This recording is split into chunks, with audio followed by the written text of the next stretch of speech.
Kalau kita berbuat jelek, perkataan jelek, perbuatan jelek, pikiran jelek, hati jelek, yang paling rugi adalah kita sendiri.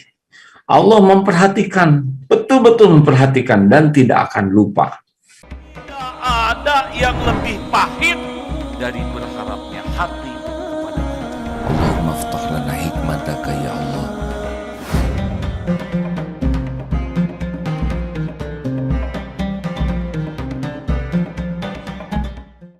Ya, Assalamualaikum warahmatullahi wabarakatuh. Alhamdulillahirabbil alamin. Segala puji hanya milik Allah yang menguasai semua. Tidak ada satupun yang luput dari pengetahuan Allah. Tidak ada satupun yang lepas dari genggaman Allah. Tidak ada satupun yang tidak ada balasannya. A'udzubillahi minasyaitonirrajim. In ahsantum li anfusikum wa in asatum falaha. Jika kamu berbuat baik, maka kebaikan itu untukmu. Ya, Al-Isra ayat 7 ini ya.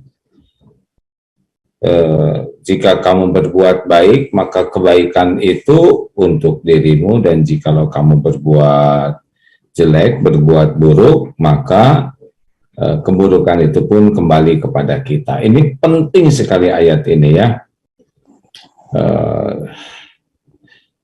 Kalau kita berbuat baik, maka yang paling beruntung dari kebaikan kita adalah diri kita sendiri.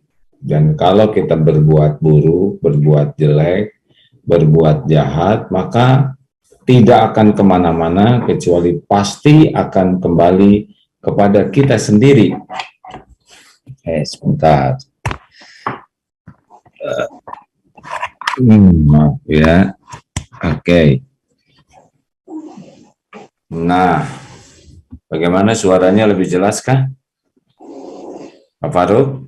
Ya, sudah jelas. Lebih baik ini sekarang suaranya enggak? Sudah ke Yatia ya? Ya. Mudah-mudahan lebih bagus ini.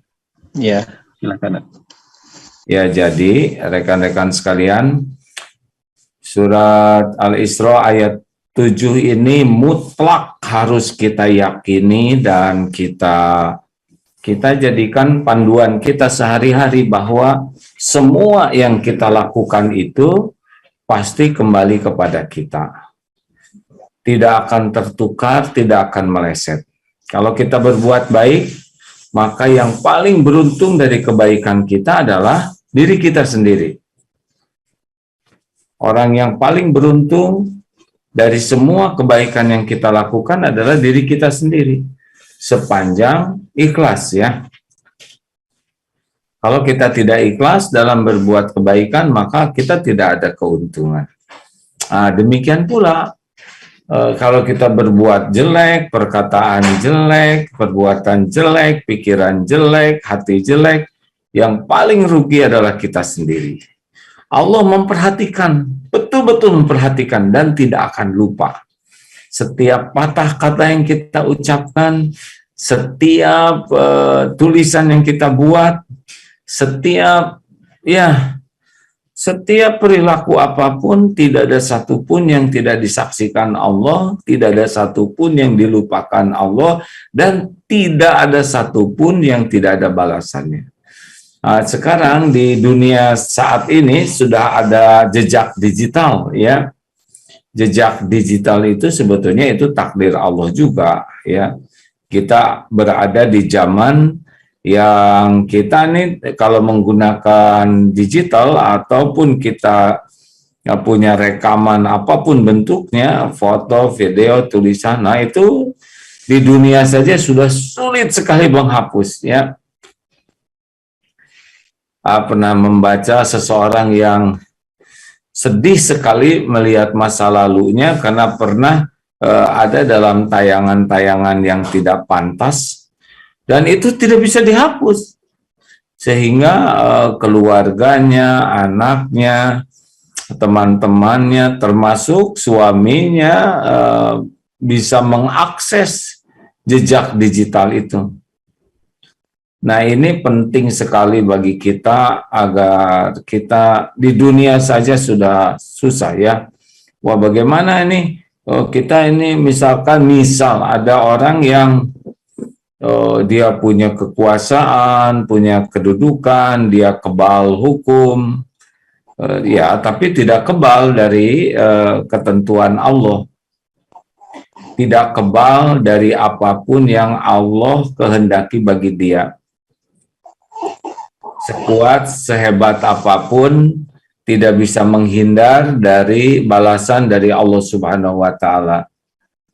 Oleh karena itulah, penting sekali bagi kita untuk serius sekali untuk menyadari bahwa apapun yang kita lakukan itu pasti disaksikan oleh Allah, wa huwa ma'akum aina ma kuntum wallahu bima ta'maluna basir. Dan dia, Allah, bersamamu dimanapun kau berada, dan Allah maha melihat apapun yang engkau kerjakan. Ini kata kunci yang sangat menolong kita untuk bisa menjaga diri ya. Jadi kita tidak bisa bersembunyi nih kalau kita berbuat jelek misalkan ya. Oh, karena kita punya kekuasaan atau dekat dengan penguasa atau selalu dibela, tidak bisa lari ya, tidak bisa lari, akan ada waktunya. Balasan dari Allah itu ada waktunya dengan berbagai bentuk yang semuanya itu pasti diundang oleh kesalahannya sendiri. Doa itu ada orang baik kok diperlakukan jelek. Ini orang baik diperlakukan jelek tidak rugi. Misal orang ini seorang yang baik-baik tapi difitnah, dibully, dicaci, dipermalukan. Tapi kalau orang itu baik, maka orang itu tidak akan menderita. Jadi orang ini berbuat baik, tapi kebaikannya dibalikan menjadi sebuah keburukan. Apa cirinya orang itu tidak dibuat menderita? Hatinya oleh Allah dibuat tenang. Hatinya oleh Allah dibuat paham hikmah. Sehingga dia tidak tertekan, tidak menderita, walaupun ujiannya berat. Kenapa? Karena Allah memberikan kebaikan di balik kepahitan itu. Pengguguran dosa, dosanya diampuni habis. Nah, dia bahagia dengan ampunan Allah ini. Atau diberikan pahala melimpah dan dia jadi bahagia dengan jaminan pahala ini ya. Atau dia akan diangkat derajatnya dan dia suka. Berapa banyak yang menghadapi hukuman mati di zaman Rasulullah itu ya, ditangkap oleh Quraisy waktu perang dan dia tidak takut sama sekali walaupun akan dihukum mati. Mengapa? Karena Allah membukakan hikmah. Ma asaba min musibatin illa biiznillah wa may yu'min billah yahdi qalbah. Tak ada satupun musibah yang terjadi kecuali dengan izin Allah, dan barang siapa yang yakin kepada Allah, beriman kepada Allah, yahdi qalbah, Allah akan memberi petunjuk di hatinya. Nah, jadi rekan-rekan sekalian, penderitaan terbesarnya itu adalah kalau kita ya oleh Allah ditutup hatinya dari hikmah, sehingga walaupun enak sepertinya duniawinya punya kedudukan, popularitas, jabatan, tapi ya kalau hatinya oleh Allah dicabut ketenangannya, ya sudah repot. Nah, itu hati-hatilah. Kita berbuat jelek, berbuat buruk, jangan merasa aman ya, karena Allah selalu melihat, Allah tidak akan lupa, dan pasti ada balasannya. Dalam aneka bentuk yang Allah nanti terserah Allah. Tapi gimana kalau misalkan kita berada atau ada orang-orang yang kita tidak bisa balas ya, nggak usah khawatir, kita tidak usah sibuk-sibuk pengen membalas, karena tanpa kita pikirkan juga kebuatan buruk seseorang tidak akan bisa lepas, tidak bisa lari. Semua nanti kita bakal meninggal ya, semuanya. yang paling hebat, yang paling perkasa, yang paling berkuasa, yang paling banyak hartanya, yang paling tinggi kedudukan dunia ini pasti mati. Tidak bisa lari, nanti di akhirat ketemu tuh. Di dunia sudah pasti balasan yang terpentingnya adalah dibuat hatinya tidak pernah tenang, ya udah galau, susah. Kemudian nanti dikubur, wah matinya su'ul khotimah kalau tidak tobat. Nanti dikubur betul-betul akan dapat tuh. Betul-betul akan dapat siksaannya yang tidak akan bisa kemana-mana. Tidak bisa menolak. Tidak ada yang menolong. Belum lagi di yaumul hisab dan di akhirat nanti. Makanya di dunia ini tidak semuanya bisa selesai ya, karena memang dunia bukan tempat menyelesaikan segalanya. Dunia ini hanya tempat mampir. Tapi semua orang yang berbuat jahat, jelek, tidak ketangkap di dunia, nanti ada balasannya. Pasti ya. Kecuali kalau dia tobat dan Allah menghapuskan dosa-dosanya. Maka jangan menjadi suudzon kepada Allah kalau ada orang, wah ini kok berbuat jelek terus tapi kok nggak diapa-apain. Ada, dia hatinya nanti gimana ya, orang ini berbuat jelek misalkan ya, suka menyebar fitnah, suka ngebully, suka ya pokoknya mah menjelek-jelekan yang tidak layak dijelekan. Nah, nanti hukumannya yang paling membuat orang rugi adalah dia akan jadi orang yang terus-menerus berbuat jelek. Jadi dia dipilih nanti ya jadi orang yang menjadi penggugur dosa bagi orang-orang baik.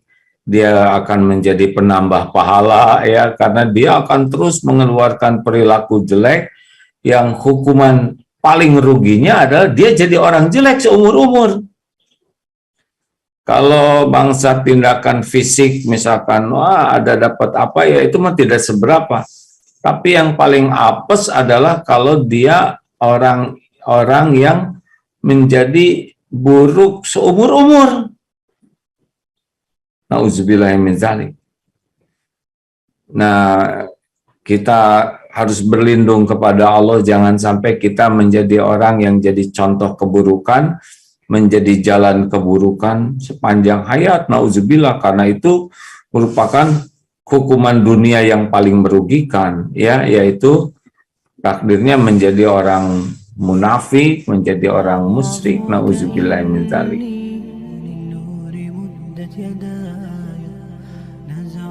أسرر قلبي وجئت ألقي أسايا رباه عفوك إني للنور مدت يدايا نزعت أسرر قلبي وجئت ألقي